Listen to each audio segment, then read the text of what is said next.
Dans le cadre de son traitement contre la leucémie, Benoît a subi une greffe de moelle osseuse dans Demain nous appartient sur TF1. En bref, le sang de Benoît, Jean-Baptiste Monnier, ne porte pas son ADN mais celui de son donneur. Le sang de Benoît ne contient pas le même ADN que l'ADN de sa salive. Victoire a découvert ça en fouillant dans son dossier médical. La plainte de Benoît avant un incendie criminel sur TF1. L'affaire prend des détours sérieux. En effet, Benoît est allé se plaindre des nombreux interrogatoires et de la suspicion de policiers au procureur.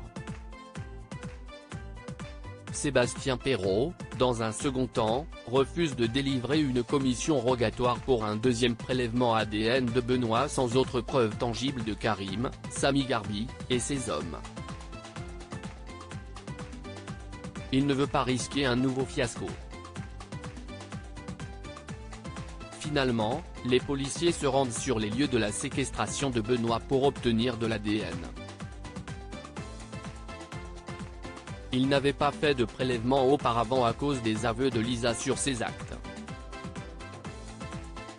Cependant, quand ils arrivent sur les lieux, un feu s'est déclaré, car Benoît les a devancés en prenant appui sur une information capitale obtenue à l'hôpital.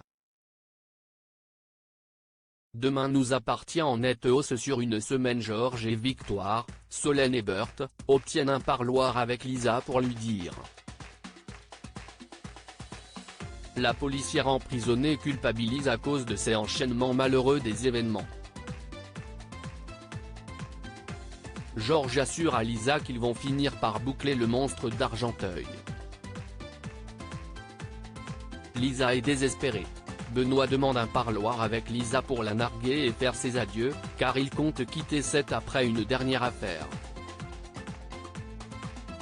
Pendant la conversation, Lisa, Naïma Rodrigue, devient très en colère et la matonne la met à l'isolement.